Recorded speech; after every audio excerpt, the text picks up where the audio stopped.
Let's talk about big pens. I like big Pens. I cannot lie. Hey everybody, Brian Goulet here of GouletPens.com, and I don't know if you've noticed this, but I'm kind of a big guy. I know I hide it well sitting behind this desk, but I'm a sizable person with sizable hands to match. So when it comes to my fountain pen preferences, I'm often going to lean towards bigger pens because they just fit more naturally in my hand.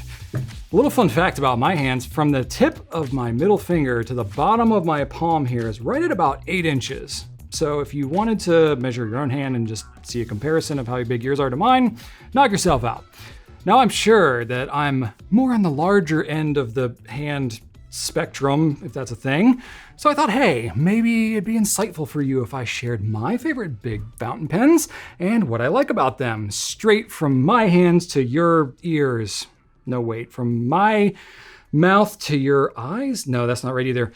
From my hand, mouth to your ear, eyes. Here's my experience with big pens. Now, not all big pens are for gentle giants like myself.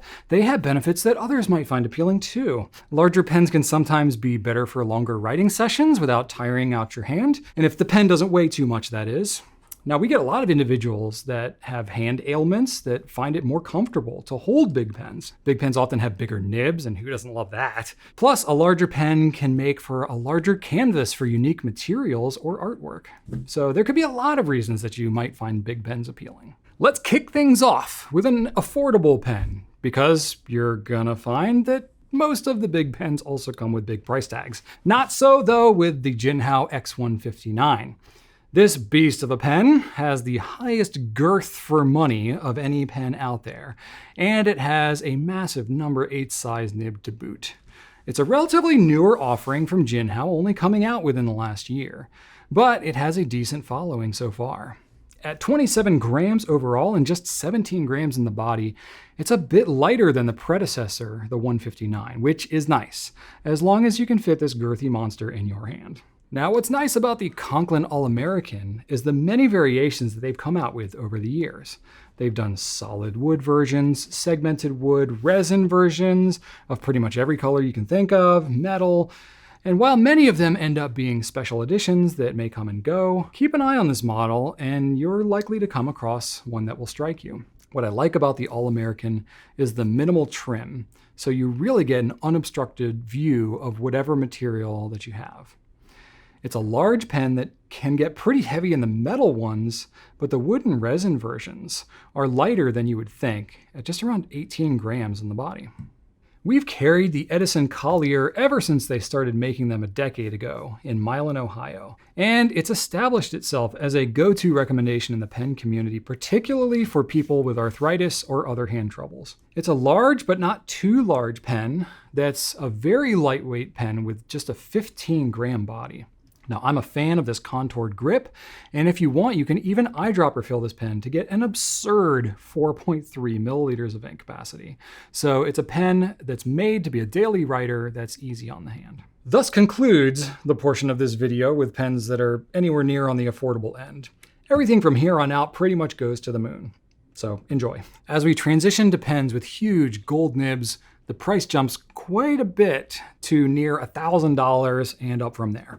But even if you're not looking to get one of these, they're still impressive to see. There are a few pens that I truly feel, wow, now this feels big. And the Visconti Opera Master is one of those pens. It's a distinctive pen with its squared circle shape, double reservoir power filler with a huge 3.6 mil ink capacity, and a hefty weight at 51 grams overall and 31 grams in the body. This pen can post, but I don't post it because that 20 gram cap is just too much weight on the back for me. There have been many different colors of the Opera Master over the years, always limited editions though, that might only be available in the double digits worldwide. Now, we've had the good fortune of having several Goulet exclusive Opera Masters over the years, my favorite being the Luna that had a brilliant blue resin. This is just a big, heavy, formidable, beautiful pen. The next pen on my list is the flagship model from Sailor, the king of pens. And you can get this in either the flat top Pro Gear or the round top 1911. This is personally one of my favorite daily writer pens because it fits my hand well. It's pretty light at 34 grams overall and only 22 grams in the body. And that's a great size to weight ratio, especially for me. And I find it comfortable for long writing sessions. Now on the King of Pens, you get the huge 21 karat Sailor nib, which I personally love. Sailor's nibs on the smaller pens are usually a bit stiffer, but this one is nice and bouncy, which is a little more to my liking, especially with a broad nib. The nib is also massive, more equivalent to a number 8 size nib, which you don't see in all that many pens. Now in the US, the King of Pens is often pretty limited in its colors and nib size offerings in their standard line. But what we've seen recently is special pens made out of ebonite, Urushi, and Namiki Aya that have interesting designs coming out. I hope Sailor keeps this up because this is a huge canvas for impressive materials and artwork. The Pelikan M1000 is the flagship pen in the Pelikan Souverain series, and it has a presence about it. The overall design looks similar to the rest of the M series pens, but when you get into the M800 and M1000, not only are they bigger, but there are more metal components inside the piston, which add to the weight and the heft of the pens. The M1000 has, surprise, a really big 18 karat nib, slightly larger than a number 8, and it is glorious. Not only is it large, but it was beautiful and it writes pretty broad and wet as well. It's really smooth, springy, and I love it. The piston filler holds 1.5 mils, and the weight of the pen is 33 grams overall, 23 grams in the body. Hefty, but light enough to write comfortably for a long time. Now, they don't have a lot of regular editions in the M1000, but they'll do some special and limited editions that look pretty incredible. It's a pretty obvious upgrade if you're already a Pelikan fan and you want the biggest version of their pens that you can get. Next up is the Pilot Custom Urushi, a relatively new offering. Pilot actually developed a new nib for this pen, which is the second largest in Pilot's entire lineup, second only to the Namiki Emperor. The Pilot number 30 18 karat gold nib on this pen is stunning, both visually and how it writes.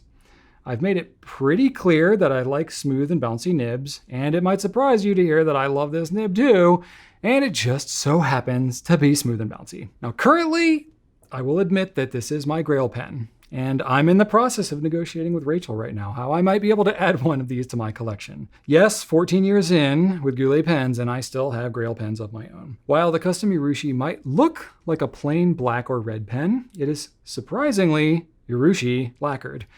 It's a tough finish that's applied by hand, which certainly contributes to its overall price. And it comes with the Con 70 converter, which will hold about 1 milliliter of ink. Holding this pen in my hand, I can honestly say it feels like it actually fits. And it's only when I hold a pen like this do I realize that I've been holding pens that feel small my entire life. This pen fills my hand in a way that's hard to explain. In fact, I feel this way with the King of Pens, the M1000, Custom Urushi, and the last pen on this list, which is coming up now. So for the last pen, I first put the Namiki Emperor because they don't get much bigger, more interesting, and more beautiful than the Emperor. The number 50 nib is pretty much the largest commercially available nib today. And for the times that I've used it, it's felt like a whole other level of writing. That said, I think it's a pretty obvious choice, and I've actually been a bit more intrigued by another close cousin. So let's call the Emperor an honorable mention, certainly worthy of recognition. What I really want to cap off this list, though, is the Namiki Aya. It's a very recent offering, only out for a couple of months as of this filming. It has the same number 30 size nib as the Pilot Custom Urushi, which I love, though it has the Namiki design on it with Mount Fuji, which is a perfect fit for this pen. They have 4 different colors, all hand-applied Namiki using Urushi lacquer with themes of nature. You see the colors themselves with patterns of grassy hills, water, wind, and a sunrise, embellished with silver and gold powders. I personally dig the Tokiwa green because they've sprinkled in a little Rodin abalone shell, which I think looks stunning. All right, I got a last minute addition I'm kind of sneaking into this video because I very recently discovered this other pen and I just had to mention it. It is the Magna Carta Mag 1000. At least I think that's what it's called. This is a absolutely enormous pen made out of ebonite, and it's got an ebonite feed. But the most notable part of this pen is the absolutely insanely large nib that's actually bigger than a Namiki Emperor. It's a stainless steel nib, so, you know, that's a thing. But it's just so huge. I can't get over this thing. It puts number 6 and even number 8 nibs to, it makes them look tiny. And for that reason alone, I'm kind of infatuated with this pen, and I just couldn't go without mentioning it on my biggest pens list. Okay, so I started out this video thinking I was gonna share my favorite large pens, and it sort of ended up becoming a Brian's Grail pen video towards the end. And that's just me with my big hands wanting these really big pens. But maybe, I don't know, you find these pens appealing too? I genuinely would love to know what you think, as I pretty much center this video around what I've appreciated with larger pens over the years. If you have any experience with these pens, I invite you to share so in the comments. Many of these pens are kind of harder to come by for most pen fans, especially because of the prices. And it's always great to hear the perspective of those who have them and have really enjoyed them. You can learn more about these pens that I've talked about here and a lot of other fountain pens, ink and paper, at gouletpens.com. And we have a gajillion other fountain pen videos on our YouTube channel. Thank you so much for watching, and right on.